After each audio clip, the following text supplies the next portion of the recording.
La gran mentira que nos están colando aquí en Europa por un lado y en Estados Unidos por otro. Lo mal que han hecho las cosas en Alemania por depender excesivamente de Rusia y por hacer una planificación de cierre de centrales nucleares muy desordenado. Alemania no era quien marcaba las líneas y nos señalaba con el dedo a los europeos del sur de que estábamos haciendo las cosas mal. Estados Unidos. No podemos engañar a la gente porque queramos ganar las elecciones. Y me da igual que sea Biden, que sea Donald Trump o que sea Perico el de los palotes. Es que me da igual. No se puede engañar a la gente de esta manera.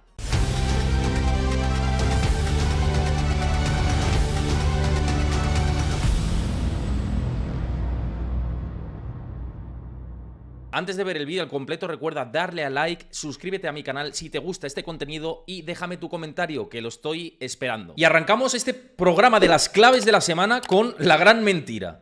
Directamente, al grano, la gran mentira que nos están colando aquí en Europa por un lado y en Estados Unidos por otro. O las grandes mentiras, si aglutinamos todas. Y para introducir este tema, la que me parece, en principio y en primer lugar, más graciosa incluso, ¿no? Esto que os compartía hoy en mis redes sociales y también en mi comunidad de Discord, que siempre os invito a que os unáis. Luego hablaremos de ello. Y es lo mal que han hecho las cosas en Alemania, que están pasando una recesión económica que cada vez avanza en peor dirección y todo viene de la mano de lo que estamos viendo en pantalla. ¿Y qué estamos viendo en pantalla? ¿Cuál es el principal productor de carbón en la Unión Europea? Alemania. ¿Y por qué Alemania es el principal productor de la Unión Europea? Ahí lo tenéis. ¿Por qué? Por hacer mal las cosas. Por depender excesivamente de Rusia y por hacer una planificación de cierre de centrales nucleares muy desordenado. ¿Y por qué está en gran parte Alemania en recesión económica? Por esa planificación horrorosa y desastrosa. Y lo estáis viendo ahí en pantalla. 184,2 millones de toneladas. Vertiendo arriba. Pero oye, Alemania no era quien marcaba las líneas y quien nos decía que teníamos que ser muy eficientes, muy ecológicos y apostar por las energías verdes y nos señalaba con el dedo a los europeos del sur en su momento de que estábamos haciendo las cosas mal. Pero no eran los alemanes los que nos decían que estábamos yendo por la dirección incorrecta y que hacíamos las cosas como un desastre y como han hecho ellos las cosas. Es que nos engañan a la cara y nos patean directamente en la cara con unas mentiras absolutamente criminales. Porque esto tiene consecuencia para los ciudadanos alemanes. Decídselo, decidle la transición energética desordenada que habéis hecho a la gente que se está quedando sin trabajo en Alemania en muchas fábricas, a consecuencia de esta mala planificación. Se lo vais y se lo decís. Que ya estáis en recesión económica y que estáis siendo el enfermo europeo. Y nos dabais lecciones, y en ese momento, con razón, en 2008, 2009, 2010, a los países del sur. Se nos daban lecciones y con razón en ese momento. Pero ahora, con razón, desde los países del sur, os decimos, ¿qué habéis hecho dependiendo tanto de Rusia? ¿Y qué mentira nos estáis colando con que si hay que apostar por esto y por lo otro y no sé qué? Y estáis vosotros contaminando como cosacos. Estáis haciendo una planificación que para evitar y para estar empecinados con no, es que lo nuclear, no vamos a tirar de lo nuclear. Pues por no tirar de lo nuclear, ¿sabéis lo que estáis haciendo? Tirando al cielo contaminación como bestias. En proporción más que China, en proporción. No más que China, sino en proporción. Entonces, ¿esto qué es? Otra vez mintiendo y no sé qué, y con las cosas tensionándose en los frentes bélicos diferentes que tenemos en el tablero europeo en un lado y luego en el resto del mundo, ¿no? Y eso es lo que estamos, en una nueva gran mentira, no solo de Europa, sino que la más sangrante que he visto esta semana tiene que ver con Estados Unidos, que es cierto que es quien más está aguantando este ciclo, pero esto es esto es intolerable, hacer este tipo de previsiones y salir jiji jaja. Esto es intolerable. No se puede permitir y ya está. No podemos engañar a la gente porque queramos ganar las elecciones. Y me da igual que sea Biden, que sea Donald Trump o que sea Perico el de los palotes. Es que me da igual. No se puede engañar a la gente de esta manera. No se puede. ¿Y a qué me estoy refiriendo con engañar a la gente? Y ahora voy también a lo que vayáis comentando por ahí. ¿A qué me estoy refiriendo? Me estoy refiriendo a las últimas previsiones de la Oficina del Congreso de Estados Unidos, que desvela, atentos, ojo al dato, agarraos a la silla, abrochaos el cinturón, porque dice que no va a haber recesión económica en Estados Unidos de aquí al año 2034. Y no solo eso, sino que comenta y estima la Oficina del Congreso que van a crecer a un promedio de más del 2% de aquí a 2034.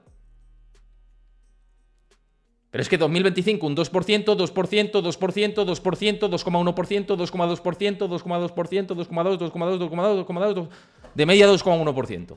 Vale, la media te la compro. Sí, claro. La media hasta este promedio te lo puedo comprar. Este promedio te lo puedo comprar. Pero 2, 2, 2, 2, 2,1, 2,2, 2,2, 2,2, 2,2, 2,2.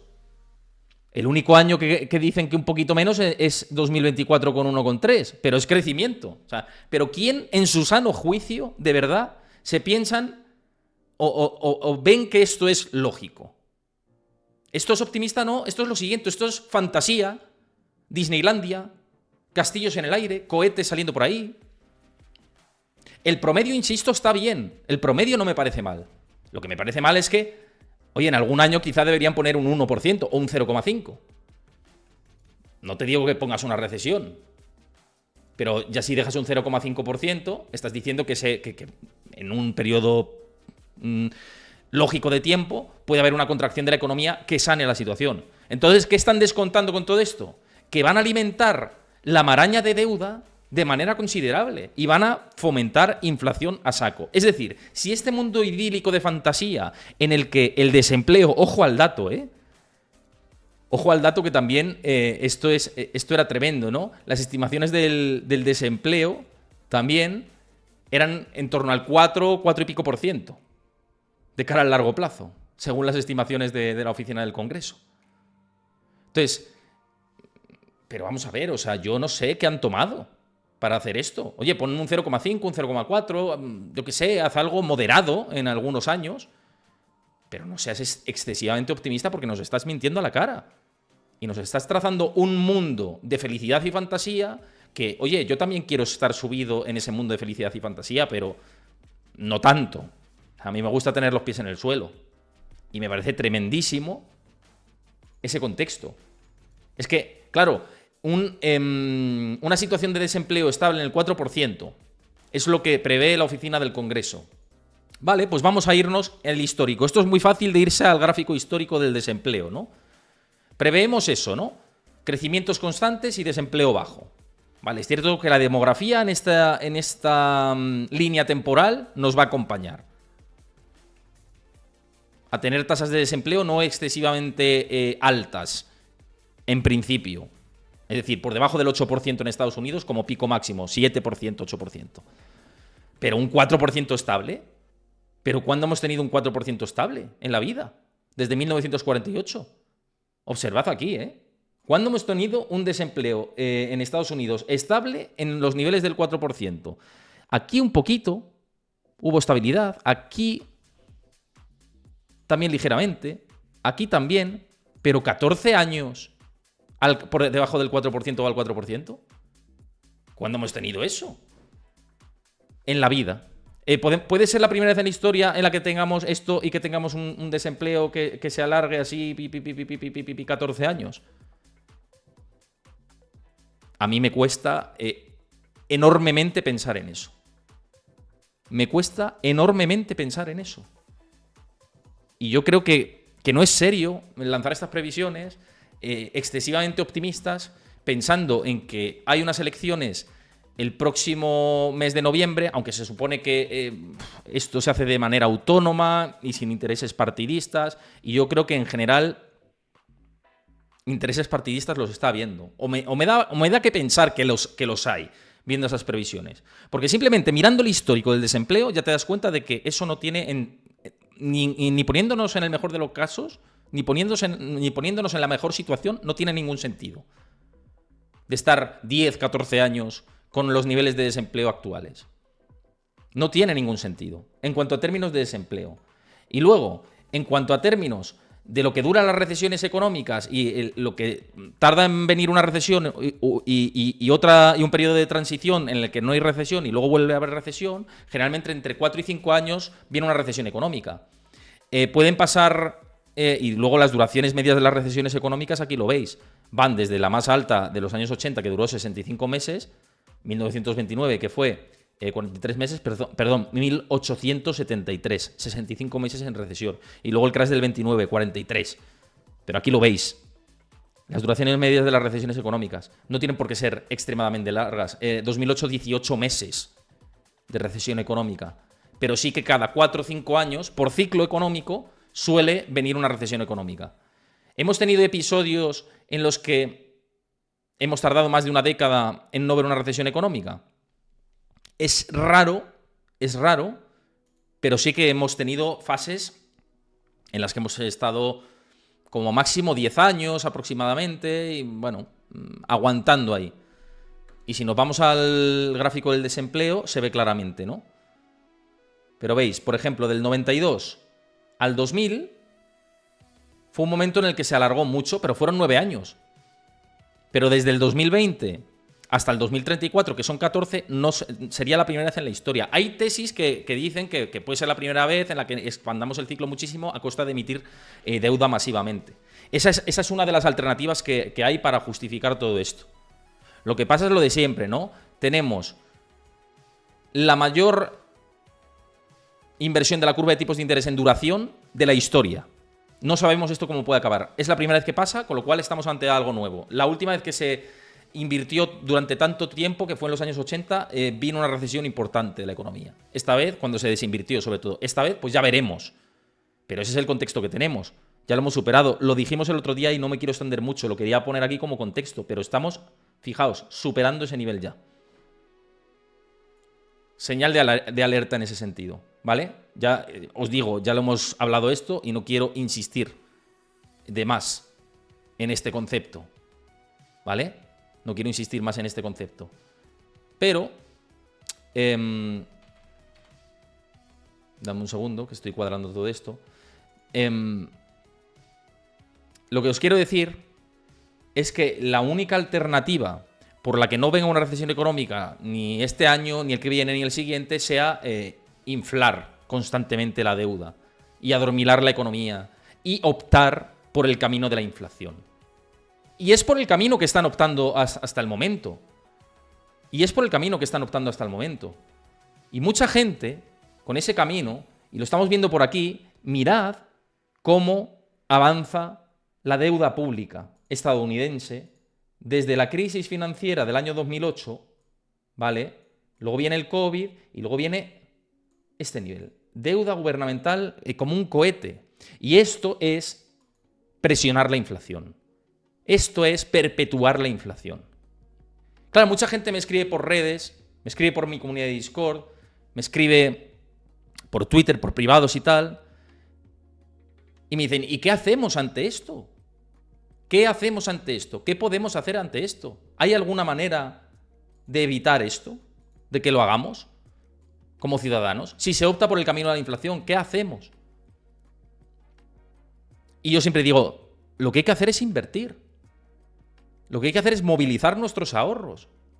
Si los gobiernos optan por estas mentiras y por el mundo idílico, pero por otro lado te cuelan la inflación, ¿qué es lo que están haciendo? Colarnos la inflación por la puerta de atrás, una inflación más perpetua, más por encima del 3%, más en un objetivo del 3 que del 2, y suma un 3, un 3, un 3, un 3, un 3, un 3 todos los años. Con el paso del tiempo, al cabo de 5, 6, 7 años, cuidado lo que se te merma el poder de compra, más de un 20%, si vamos por esta dinámica. Y como no hayas invertido, has perdido el tiempo. Entonces, Héctor, tal, ¿qué? Pues una de las alternativas que yo hago, ya lo sabéis que lo he compartido por aquí, es mover el culo ya e invertir. Y una de las opciones, y la principal que utilizo yo para el largo plazo, es invertir en ETFs. Ya lo habéis visto en las últimas posiciones que he tomado, en este ETF de largo plazo para jugarlo tácticamente, que ya está dando un 0,71% de rentabilidad, ya os dije que era una apuesta muy arriesgada, ETF de China, de tecnológicas como he entrado, y lo más importante El dinero que no invierto, que lo tenemos aquí, si vamos a mi perfil aquí, lo veis aquí efectivo, 2020,31, ¿no? Que tengo. Iré emitiendo cada vez más para que lo vayáis viendo y siempre lo hago. ¿Y qué pasa con ese dinero que no invierto? Que en Trade Republic me lo remuneran al 4%. Si la inflación estructuralmente es del 3% y yo tengo productos como el de Trade Republic que me lo remunera al 4%, ya estamos en línea o batiéndose a esa inflación. Ya estamos haciendo la tarea que tenemos que hacer, pensando en el largo plazo. Y es lo que yo estoy haciendo. Y luego tácticamente moverte, oye, ve un ETF interesante de China, pum. Ve un ETF interesante de renta fija, pum. Esto no es recomendación de inversión, ya lo sabéis. Yo comparto lo que hago porque creo que es de utilidad. Y en el caso de Trade Republic, que es un broker alemán completamente regulado, que, bueno, de hecho es entidad financiera, con licencia bancaria por parte del Banco Central Europeo, listado también y auspiciado, seguido por el Banco de España, aquí en España. Y es completamente, bueno, el Fondo de Garantía de Depósitos cubre hasta 100.000 euros, completamente regulado, estable. Y que el dinero que no invirtamos en una plataforma con la que está destinada a invertir se remunera al 4%, para mí me parece una alternativa. Y viendo lo que hemos dicho antes, porque esto va al hilo de lo que comentábamos antes, de que nos están diciendo que el mundo idílico, pues si compramos la idea del mundo idílico, en el que va a haber paros bajos, pero inflaciones altas y crecimientos estables, como no nos movamos, perdemos. Como no nos movamos, perdemos. Y por eso los lamentos no vienen después. Los lamentos no vienen después. ¿Sabéis cómo se evitan los lamentos? Actuando ahora. Y es mi opinión personal. Simplemente. Es mi opinión personal, ya lo sabéis. Pero yo creo que tengo una tarea como divulgador en este sentido. Me puedo equivocar, puedo estar desacertado. Puedo equivocarme en diferentes tesis. Que yo planteo el abanico de tesis y me puedo equivocar en diferentes tesis. Pero lo que tengo muy claro es que hay que movilizar el ahorro. Y lo que tengo muy claro es que las plataformas que utilizo las sigo al dedillo y las plataformas que anuncio las sigo al dedillo para ver que todo está correcto. Y ahí estáis viendo que estoy metiendo mi propio dinero y que lo voy haciendo mes a mes. Y luego vienen, lo que os digo, que luego vienen los lamentos. No, es que tal, no sé qué, es que la inflación, es que no sé qué. No. Utiliza una plataforma que, además de que te permite invertir, te permite, que lo veis ahí, darte un 4% anualizado. Y además te lo pagan mes a mes. Así que bueno, los que estéis interesados, que sé que vais a ser muchos y que, me escribís muchísimos con la plataforma, que es Trade Republic, que gracias por presentaros esta posibilidad y no sé qué, J. González el otro día, que le mando un abrazo, pues los que estéis interesados, que sois muchísimos, os lo pasa Chris el enlace por el chat, y los que lo veis esto desde YouTube, tenéis el enlace para descargar la plataforma en el comentario fijado y en la descripción del vídeo también. Lo tenéis ahí abajo, pincháis y os descargáis la plataforma, que insisto, es que merece mucho la pena. Es que no te cuesta dinero descargártela y mirarlo y ver, ir metiendo dinero, ir haciendo aportaciones periódicas y ver cómo se te remunera el ahorro al 4%. No pasa nada. Puedes empezar de poco a poco, puedes empezar de mucho a mucho, cada uno como quiera. Así que esto como solución a esta estafa que nos están metiendo. Porque si vamos a eso, si vamos al mundo Disneylandia que nos están vendiendo, con más razón. Y si no vamos al mundo Disneylandia, que viene una recesión también, que depure esto, también es útil. Así que esto, interesante, teniendo en cuenta esta nueva gran mentira que nos han contado, salir, moraleja, ¿cómo evitar esa gran mentira? Moviéndonos, anticipándonos a esto, anticipándonos a un problema de inflación, que además eso va a ser la segunda clave. La segunda clave tiene que ver, y nos movemos ya hacia la segunda clave, tiene que ver con los datos macroeconómicos que se van a presentar esta semana. ¿Cuáles son, dentro de esta segunda clave, los datos más relevantes que vamos a tener en estos próximos días? En esta corta semana que ya sabéis que el mercado cierra el próximo viernes y también el próximo lunes. ¿Cuáles son los principales datos macroeconómicos? En primer lugar, confianza del consumidor. Hay que estar muy pendientes a la publicación de la confianza del consumidor.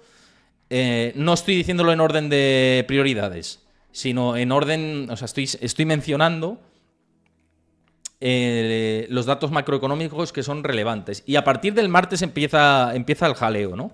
El martes tenemos la publicación de los pedidos de bienes duraderos en Estados Unidos, que hubo una contracción en el último mes y vamos a ver si este próximo mes sigue esa misma dinámica. Interesante ver si del último dato de pedidos de bienes duraderos que la previsión es de 1,2% mensual, sería una interpretación positiva, porque veníamos del menos 6,1%. Y en anualizado y en subyacente también interesa ver esta dinámica para ver cómo va evolucionando la economía norteamericana. ¿De acuerdo? Pero también importante mirar el índice de precios de vivienda para ver si se puede calentar la inflación por ese lado. Ya sabéis, el peso que tiene el mercado inmobiliario, el componente shelter dentro del IPC de Estados Unidos. El componente inmobiliario, el componente del inmobiliario dentro del IPC de Estados Unidos pesa más de 1/3. Por tanto, la evolución del precio de la vivienda importa, sobre todo porque este shelter, se llama shelter, ¿vale? El componente inmobiliario. Este shelter no ha pesado negativamente, sobre todo hasta ahora, sobre la inflación. Y como no ha pesado hasta ahora sobre la inflación, si empieza a calentarse, lo que va a hacer es que no va a hacerlo ya. Va a empezar a presionar los precios. Y el componente IPC y también el Core PCE y el PCE. Así que, y muy importante, este próximo martes, mañana mismo, el índice de precios de vivienda y el índice de precios de vivienda S&P Case-Shiller, que nos da siempre muchísimas pistas. También hay declaraciones de miembros de los bancos centrales a lo largo de toda la semana, pero ya en el miércoles tenemos la confianza del consumidor de la zona euro, la confianza empresarial también. Tenemos el índice de compras del mercado hipotecario, también que tenemos que ver con mucha atención esta próxima semana. Y vamos a lo más importante, que es el próximo jueves. Y el próximo jueves, ¿dónde está el foco de interés? Además de las ventas minoristas de Alemania para ver esta subida tan importante que hemos tenido hasta ahora en el mercado alemán, y bueno, pues la tendencia recesiva en general, y la tasa de desempleo y todo esto que también se publica el próximo miércoles en Alemania. En Estados Unidos se publica el dato del PIB trimestral, la revisión última con respecto al último trimestre del 2023 en Estados Unidos. El último trimestre, el último dato que tuvimos fue del 4,9%, es decir, un crecimiento realmente espectacular. Se prevé un ajuste al 3,2%, es decir, un crecimiento también muy fuerte, una expansión del Producto Interior Bruto suculenta, importante. Cualquier dato por debajo de esto quiere decir que se lanzaron demasiados cantos de sirena. Pero bueno, no nos vamos a anticipar a esto. Y luego, muy importante, ver las peticiones iniciales de desempleo en Estados Unidos, pero no solo las peticiones iniciales de desempleo en Estados Unidos, que están estables sobre 210.000, 200.000, 214, 215, 217 semanales aproximadamente. Pero yo llevo poniendo el foco muchísimo tiempo en las renovaciones de subsidio por desempleo. Y aquí vamos a hacer un análisis un poquito más detallado en este sentido. Vamos a detenernos en esta línea. Las renovaciones de los subsidios iniciales por desempleo lo que reflejan, en grosso modo, es el paro de más duración en Estados Unidos. El paro un poquito de más largo plazo en Estados Unidos. Y el tipo de empleo que hay. Es decir, si hay un empleo de más calidad, menos temporal, no hay tantas renovaciones de subsidio por desempleo, se entiende, ¿no? La gente no pierde tanto su trabajo y tiene que... Se entiende, ¿no? Si hay digamos, unas renovaciones de subsidios por desempleo muy bajas, quiere decir que el mercado laboral está fuerte y, dos, que el tipo de empleo que se está ofertando es de una calidad mucho más superior. ¿Qué hemos visto desde el suelo? Aquí vemos en junio del 2022. Que la tendencia de las renovaciones de subsidios por desempleo han ido aumentando. La tendencia es progresiva, pero han ido aumentando. Y esto lo que indica, sí o sí, es que la calidad del empleo en Estados Unidos, y lo veis ahí, es cada vez más pobre. Vale, ¿qué podemos esperar de las renovaciones de subsidios por desempleo durante los próximos meses si nada del esquema actual se modifica o cambia? Vamos a hacer un poquito de zoom aquí a los últimos meses para que lo podamos explicar un poco más al detalle y cómo está el estatus del mercado laboral en Estados Unidos. Y bueno, cuál puede ser el momento, salvo que algo raro estalle por ahí. ¿Qué puede pasar? Siempre lo decimos, puede pasar. Por cierto, es que quiero ir al análisis, no es que no os estéis haciendo caso, a Jonathan, a ese tío, a todos los que estáis comentando por aquí, ¿vale? Aquí el IPDG también. Luego al final del programa os os leo las preguntas, ¿vale? Vamos a esperar al final del programa, ir poniendo todas las preguntas, todas las cuestiones, todo lo que os va apareciendo y lo contestamos al final del programa. Pero sigamos con este análisis sobre cómo puede ir el empleo en Estados Unidos en las próximas semanas y meses. Si observamos, ¿cuándo hay más peticiones iniciales por renovaciones, perdón, de los subsidios por desempleo? Meses de invierno, luego hay en febrero, marzo hay un estancamiento, ¿vale? Y luego hay una subida hasta el mes de abril. Empezamos mes de abril, la semana que viene. ¿Y qué ocurre de abril en adelante? Además lo vemos en otros ciclos del pasado, ¿eh? De abril en adelante, ¿qué ocurre? Que las renovaciones caen. ¿Por qué caen las renovaciones? Por una cuestión estacional. Porque desde la primavera hasta el otoño es cuando se producen mayores contrataciones en general en Estados Unidos y en muchos países, por el componente del turismo, fomentar el consumo turístico, etcétera, ¿no? Por ejemplo, los parques temáticos de Disney, que antes los hemos comentado, los cruceros de Disney, pues contratan mucho personal para esta campaña, a partir del Spring Break, que es justo ahora, en adelante. Entonces, las renovaciones suelen caer. ¿Qué podríamos esperar? Que hasta la semana del 20 de abril puede que suba las renovaciones de subsidios por desempleo y luego empiecen a caer. Es decir, que todavía puede que veamos una pequeña subidita en las próximas semanas y luego de ahí, vamos a pintarlo, ¿vale? Podemos esperar que quizá pues, se mantenga como en estos niveles y luego que caiga. Y a ver dónde queda el suelo, esa es la clave. Mirad el suelo del ciclo anterior, lo tenemos ahí. Vamos a ver dónde se traza el suelo porque esto delimita mucho la salud del mercado laboral de Estados Unidos. Entonces, nunca me he detenido en esto, pero quería hacerlo ahora porque creo que es de bastante utilidad para vosotros y también en los que lo veis desde YouTube, de en qué momento se encuentra el mercado laboral de Estados Unidos y dónde poner el foco para ver si sigue más o menos estable. El mercado laboral de Estados Unidos se encuentra en solidez en general, pero, y lo hemos dicho muchas veces, y ahora lo veis analizado un poquito más al detalle, a costa de que muchos trabajadores tienen 2 y 3 trabajos, que son muy temporales, que se ve reflejado en la renovación de subsidios iniciales de desempleo, etcétera. Entonces, yo creo que es muy importante ver este dato y ver la media de 4 semanas de los subsidios iniciales de desempleo para ver cómo va la economía de Estados Unidos. Y de momento, pues estabilidad, pero deterioro en la calidad. Y el deterioro en la calidad ya es importante. Igual que comentamos el desempleo en California, que también es llamativo que aumente el desempleo en California, y es una pista negativa en ese sentido, pues también esto que decimos, oye, mientras esto se mantenga más o menos en esta línea, no hay problema. Si empieza a haber una tendencia, cada vez más así, entonces ya nos da la pista definitiva. Ya nos da la pista definitiva. Por tanto, peticiones iniciales de desempleo, retomando el calendario macroeconómico dentro de esta segunda clave, muy importantes, seguir mirándolo. Expectativas de la inflación de la Universidad de Michigan también, para ver si siguen ancladas al 3%, que parece que es el objetivo clarísimo que se está observando ahora mismo en los mercados, y la confianza del consumidor, que os lo he dicho al principio, de la Universidad de Michigan, que actualmente está en el 76,9% y se espera que retroceda al 76,5%. No es positivo esto y está en niveles que todavía no son normales, ¿vale? Todavía son niveles que tenemos dudas con esos niveles. Por cierto, JJ Gala y Abuela Matrix y Manu Villar, 8, muchísimas gracias por suscribiros al canal. Muchísimas gracias, de verdad. Por seguir el canal, vamos. Y os animo a que os suscribáis, que no os lo he dicho. Pero bueno, vamos al dato más importante, antes lo habéis dicho, del próximo viernes. Que el próximo viernes habla Powell, el mercado está cerrado, con lo cual va a abrir y no va a subir el pan, o va a bajar. Ni va a subir el pan ni va a bajar, no se sabe. Pero es interesante, ¿no? Ver si quiere matizar sus declaraciones con respecto a la última reunión de la Fed o cuál es el sesgo que toma Jerome Powell en esta línea, ¿no? Y dentro de las declaraciones de Jerome Powell, yo creo que van a pesar mucho la publicación de los datos del PCE de Estados Unidos, que es el indicador preferido de la Fed,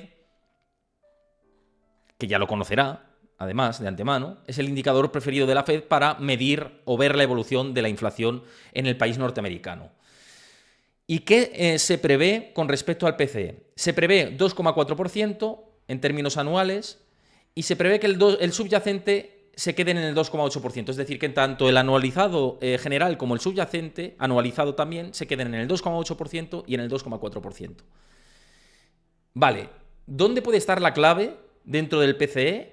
y lo que puede decepcionar al mercado. Esto es un punto analista, un punto analítico que yo considero. Vamos a diferenciar la información, que es lo que os he dicho, lo que prevé el consenso en el mercado, con respecto a el análisis que yo hago y por qué creo que un dato en línea no pienso que moviera mucho los mercados, es lo estimado. Un dato un poquito mejor, desde luego, es gasolina absoluta para el mercado. Y un dato algo peor sí que es un pequeño palo en la rueda. Lo que pasa es que no se va a reflejar el viernes porque la persiana está echada ese día en Wall Street. No obstante, inflación. Vamos al nowcasting de la Fed de Cleveland, que es lo que yo tomo de referencia siempre para seguir las previsiones del dato de inflación. Como veis, PCE estimado por la Fed de Cleveland para febrero mensual es del 0,36% y el subyacente del 0,30%.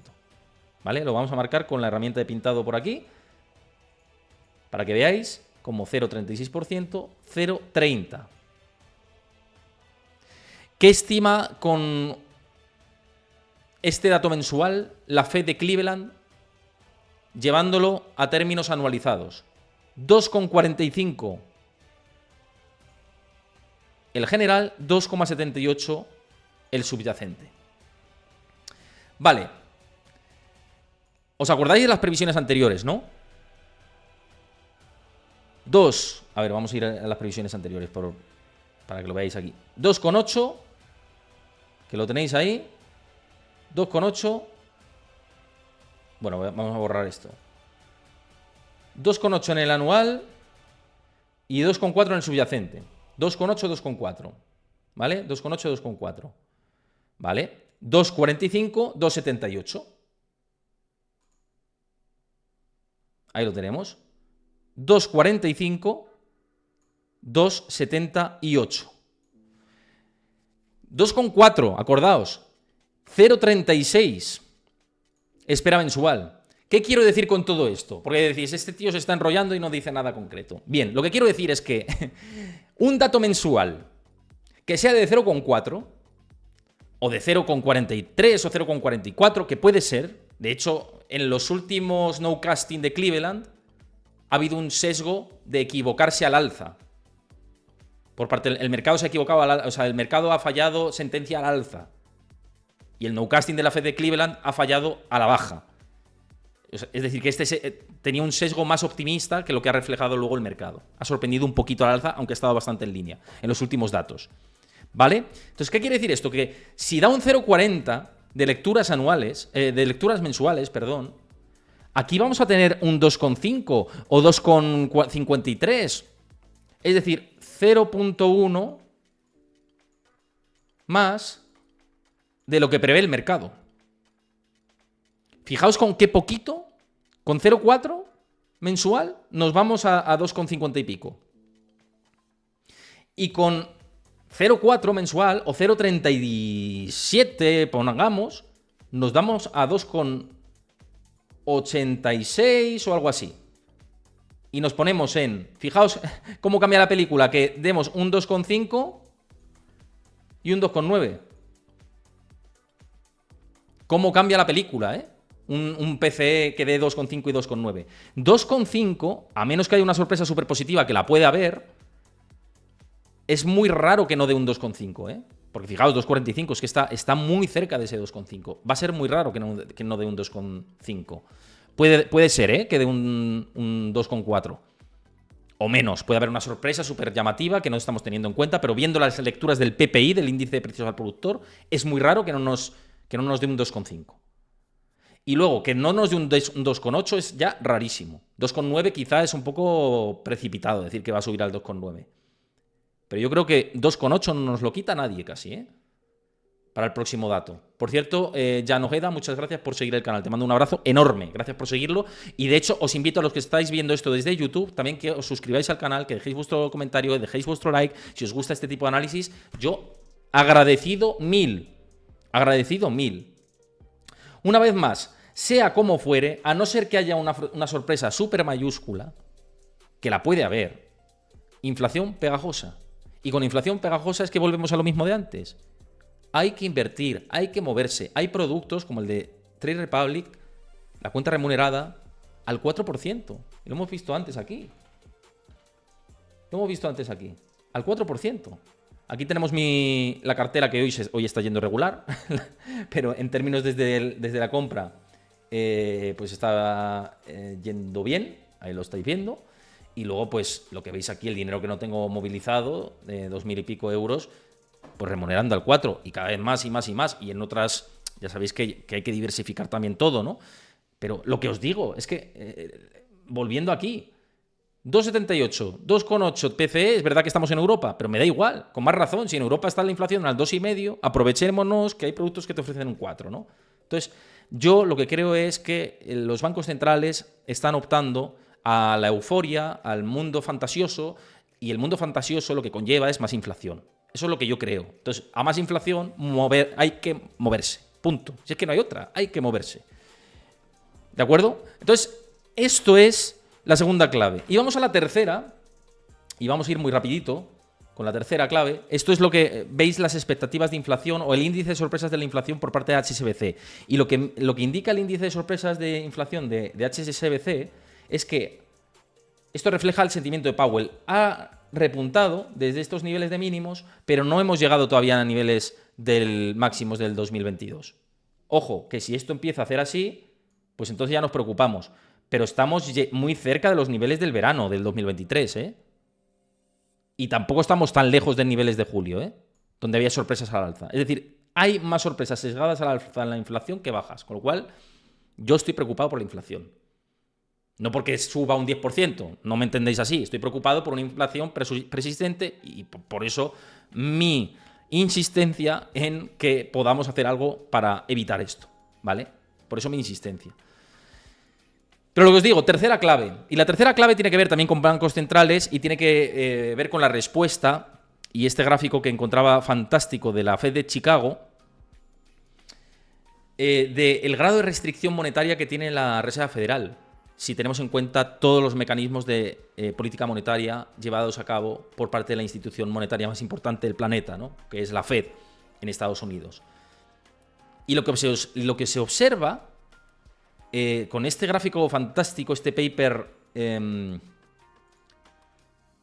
la Fed de Chicago, es que el grado de restricción monetaria que hemos alcanzado hasta el momento, que es este de aquí, subida de tipos de interés, pero luego condiciones de financiación, que es la línea azul, ¿vale?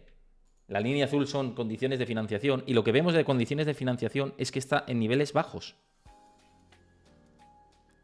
Nada que ver con 2008 y mucho menos que ver con el ciclo de los 80. Entonces, la restricción monetaria por parte de Volcker en los años 80 no tiene nada que ver, se parece como un huevo a una castaña, nada, no tiene nada que ver, se parece en nada, o sea, no hay parecido plausible en este sentido.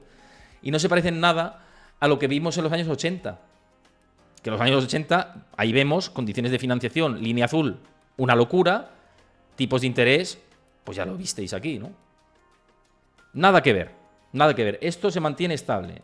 Y con esto estable, pues evidentemente, y como decía yo en mis redes sociales, también en mi comunidad de Discord, que una vez más os invito a que os unáis, comparto datos como este, información en tiempo real, gráficos, análisis, debates con vosotros, todo lo tenéis en Discord, es gratuita, os lo pasa Chris por el chat, y ahí comentamos todo esto. Lo tenéis también, si estáis en YouTube, lo tenéis en el comentario fijado y en la descripción del vídeo también. Mi enlace a la comunidad de Discord, y comparto estas cosas. Y lo que demuestra es cómo se ha evitado la recesión de la economía en Estados Unidos. ¿Cómo se ha evitado? Lo evidencia esto también que compartía el Societe General. ¿Vale? Como tercera clave, uno de los factores por los que no se ha dado todavía ese escenario de landing. Hard o soft, pero no se ha dado el landing, ¿no? Todavía. Los estándares de préstamos. Observad el techo que alcanzó y el volumen de defaults. Está muy contenido. No ha ido el volumen de defaults en sintonía.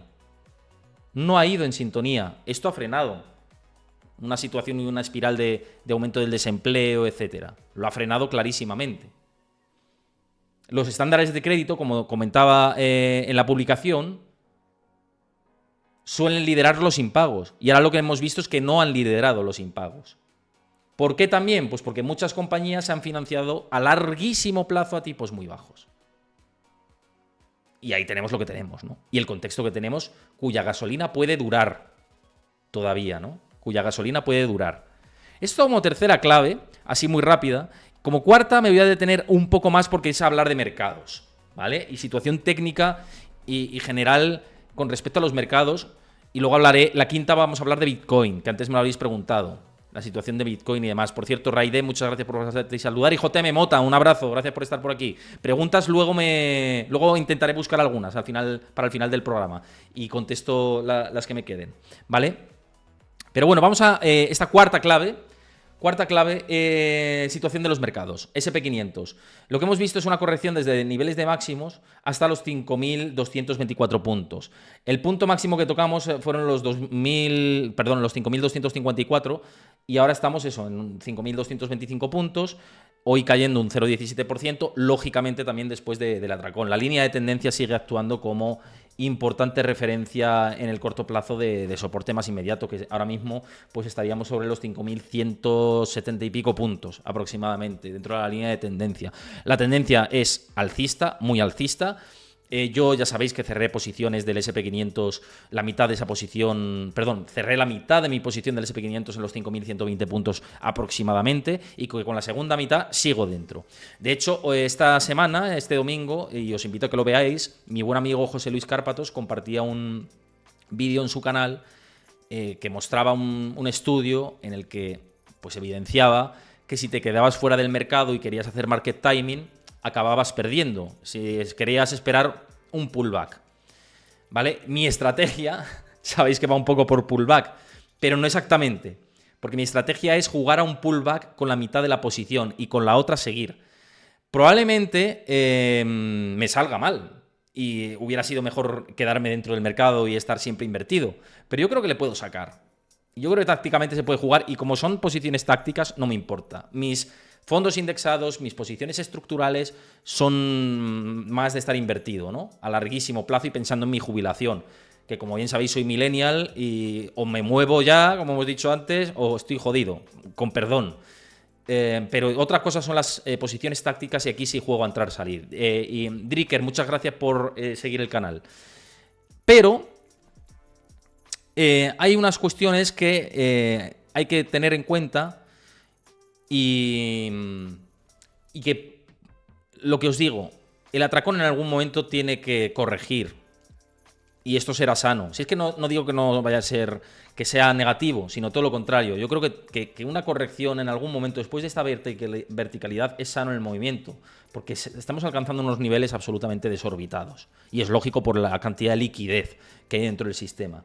Pero observad, y este es el punto un poquito más flaco que os quería comentar, luego os digo una visión algo más optimista y por la que yo también valoro seguir, y es que llevamos ya más de 250 días en el SP500 sin corregir más de un 2%. Estamos cerca de acercándonos a los máximos del 2017. Es una locura increíble, pero que evidencia el grado de optimismo y de alcistas que permanece dentro de los mercados en la actualidad, mis queridos amigos. Como dice Chavazo por aquí vía el chat, la incógnita es el tamaño y la velocidad de la corrección.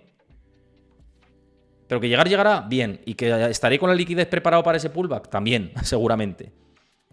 También, aunque esperando a ver el motivo de esa corrección, ¿no? También es importante ver el motivo de esa corrección. Si el motivo de una corrección es que ha quebrado Citigroup o Wells Fargo u otro banco de inversión, entonces cuidado, no espero pullback, cuidado. Si el motivo de la corrección es que ha quebrado un pequeño banquito o que Putin dice que nos va a mandar una bomba atómica pero que luego se arrepiente, pues a lo mejor aprovecho ese pullback para entrar. Claro, todo importa. El motivo y el concepto importa, ¿no? Esto es como, yo qué sé, el concepto importa. No es lo mismo que te ingresen, yo qué sé, dinero por un trabajo legal que por una actividad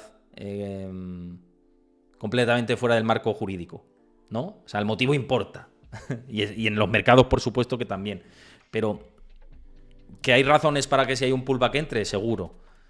Que estamos en una sobredimensión del movimiento por la parte de la compra, también. Que esto puede permanecer mucho más en el tiempo o que puede permanecer algo más en el tiempo, también.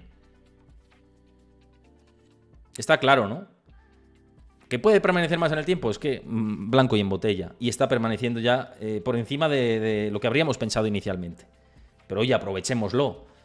Esto es un dato que puede ser interpretado negativamente. Pero no, porque lo que quiere decir es que debería haber algo que sanee el movimiento y seguir subiendo. Es decir, no tiene por qué venir una interpretación negativa de todo esto. De hecho, fijaos la interpretación positiva que os quiero mostrar, y es que Bank of America y el Departamento de Análisis Técnico de momento lo está clavando, incluso, ya no es que lo esté clavando, se está quedando hasta corto con sus previsiones. Bank of America trazaba 5.200 puntos de objetivo principal del patrón Cap and Handle, lo veis aquí, Cap and Handle, patrón técnico, lo voy a explicar muy rápidamente para quien no tenga nociones de análisis técnico. Cap and Handle es un patrón de análisis técnico que se observa en los gráficos cotizados en los mercados, que lo que desvela es que un movimiento que hace como este que ha tenido el S&P500, de una base más amplia, que esto sería como el cuenco de una taza, y esto que sería el asa de la taza, por eso se llama Cap and Handle, es decir, taza.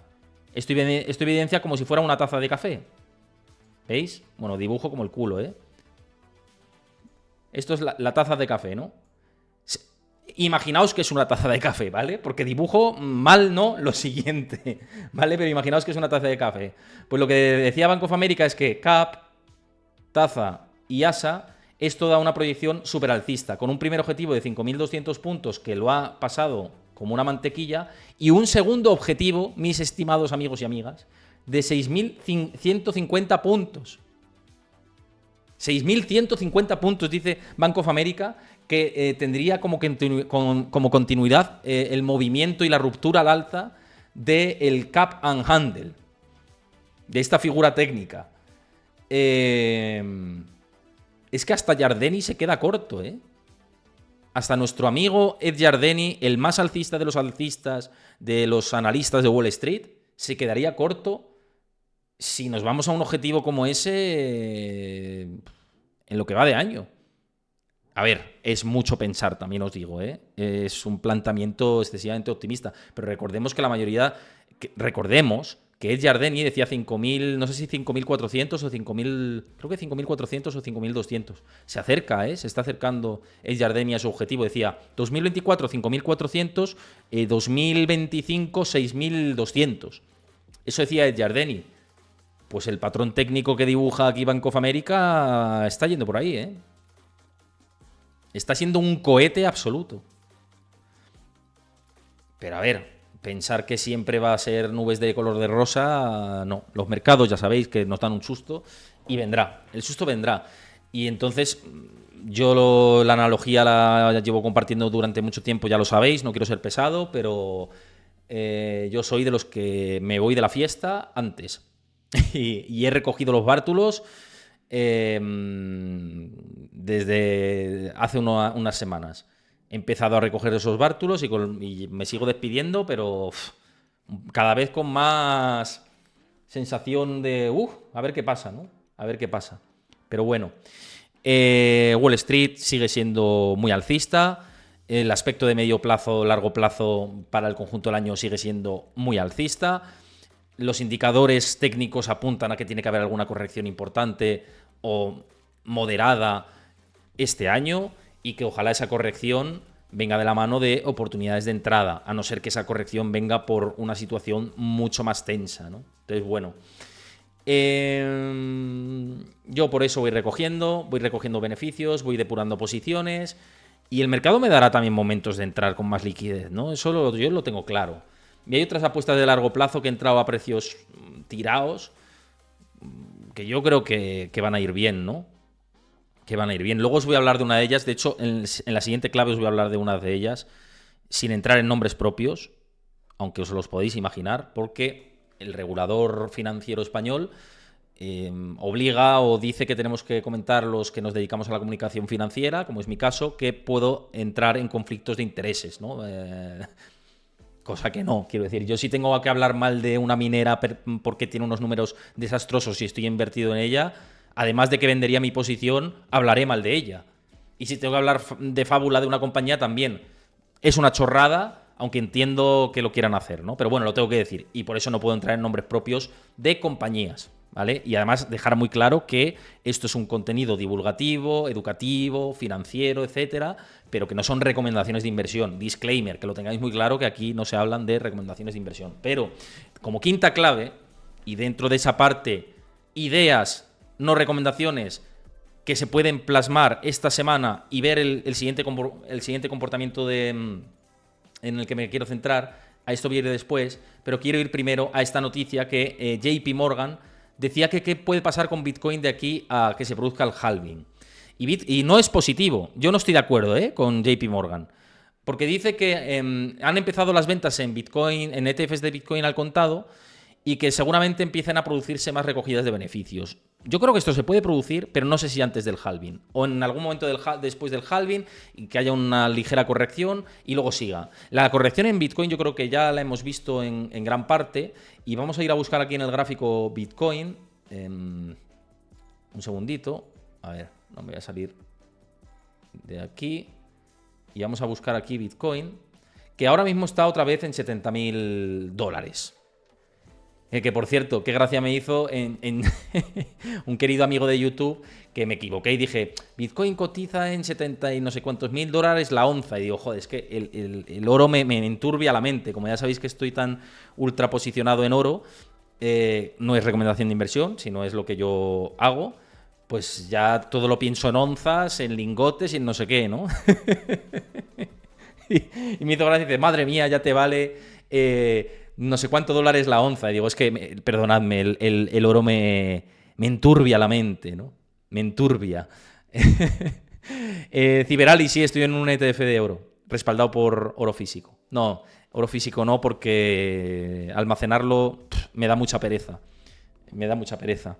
Pero podría ser, ¿eh? De hecho, tener respaldo de oro físico siempre es importante. Y si es oro físico, quienes lo queráis almacenar o tener algo en casa, en una caja fuerte, una caja de seguridad de un banco y alquilarla y tal, es posible, ¿no? Pero me da mucha pereza. Entonces, lo hago con oro físico, o sea, lo hago con ETF respaldado por oro físico. Pero bueno, que eso no es lo que os quería decir.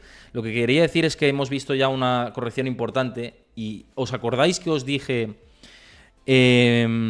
si hay consolidación, esto está grabado, no me lo estoy inventando, digo, dirán, madre mía, el iluminado este. No, esto está grabado. Os vais a vídeos de las claves de las semanas anteriores cuando hablaba de Bitcoin o en momentos en los que he hablado de Bitcoin con otros invitados.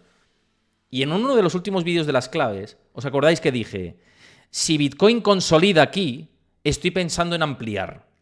¿Y qué he hecho? Que por esta zona he vuelto a ampliar posición en Bitcoin. ¿Vale? ¿Me puedo equivocar? No. Ya sabe... Bueno, ¿me puedo equivocar? Sí, no. Me puedo equivocar. Pero mi visión de Bitcoin, y lo he compartido en muchas veces, es que esto es una tendencia alcista muy fuerte, además fomentada por inversores institucionales. Y además se están empezando a subir retails al barco y todavía queda mucho retail que subirse al barco. ¿Con esto qué quiere decir? Que con este impulso que estamos viendo, quizá... no nos vayamos aquí, pero sí que en algún momento iremos. Y mi perspectiva es irnos a los 80 y ver qué hago ahí. Pero ya habré sacado un poco más de rentabilidad. Que Bitcoin podría irse a los 100.000 de aquí a final de año es algo que mucha gente está en ese barco y que considera. Yo creo que puede ser una posibilidad si el risk-on sigue activado. Si el risk-on se desactiva, no. Pero si sigue activado, es una gran posibilidad que eso se produzca, en mi opinión, viendo cómo van los flujos de capitales y de liquidez, esencialmente. Pero creo que acumular en un momento de consolidación me parecía interesante y lo he hecho, ¿no? Y lo tenía que compartir con vosotros. De hecho, pues parte de esa liquidez, perdonad que cojo el boli, parte de esa liquidez que tenía en SP500 la he rotado ahora hacia Bitcoin con esa consolidación. Porque creo que tiene más volatilidad, tiene más riesgo, pero tiene más potencial rentabilidad sobre el ciclo en el que estamos. Y es una manera de protegernos de el desastre inflacionario al que nos quieren llevar los bancos centrales con la moneda fiduciaria, ¿no? Y las monedas fiduciarias, pues está el dólar, el euro, bla, bla, bla, bla, bla, ¿no? El yen, etcétera, etcétera, ¿no? Y tal.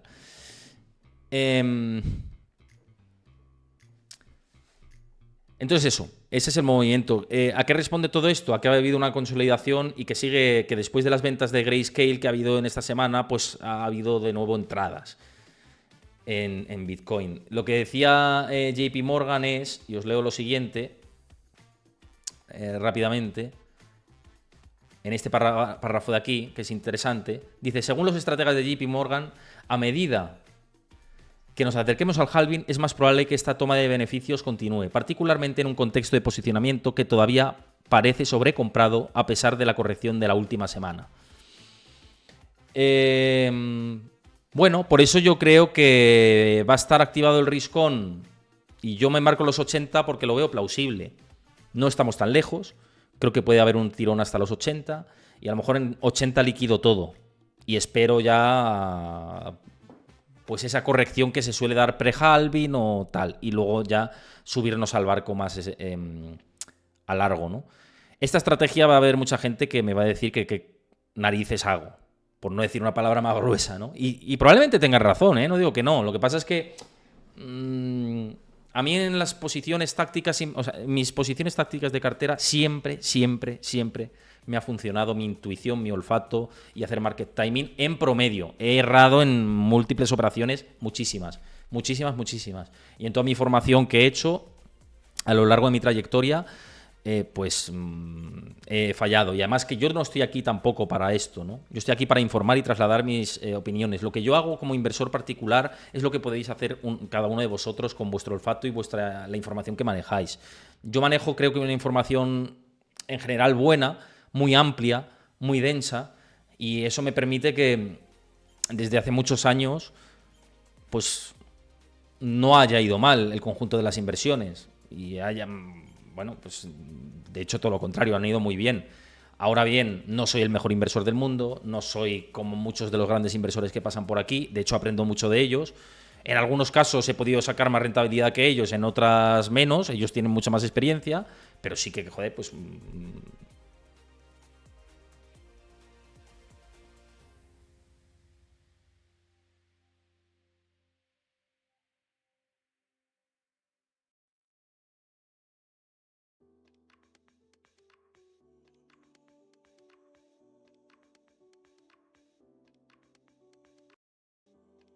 se me oye ahora, ¿no? Perdonadme que he tocado aquí, he desenchufado el cable del micro. No, he desenchufado el cable del micro y he tenido que reiniciar la mesa de mezclas, etcétera, ¿no? Entonces esto lleva un proceso. He hecho así, pum, pum, que de verdad, un desastre. Soy un desastre. Soy un desastre absoluto. Perdonadme, que eso, he tocado el cable del micro y a tomar por saco, ¿no? Me dices Malotru censura por pumpear Bitcoin. No, vamos a ver. Es como si cuando yo creía que Bitcoin tenía más tendencia a la baja, me decían lo contrario, ¿no? A mí me hace mucha gracia, y lo comento con Chris muchas veces, y de hecho ya me lo ha dicho varias veces por el chat y puede dar fe de esto, que hay gente que vive los activos como si fueran sus hermanos o sus primos o alguien de la familia. O sea, yo alucino, ¿no?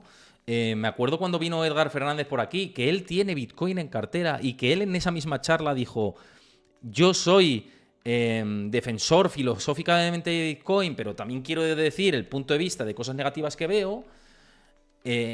Y hablaba de conceptos y incluso decía, joder, hay mucha gente que es sectaria con Bitcoin y que dicen, es que no lo entiendes, que no tienes ni idea. Y luego en el vídeo de YouTube me llamó poderosamente la atención que había muchos comentarios diciendo, es que no tienes ni idea, es que odias Bitcoin. Y yo digo, ¿odias Bitcoin?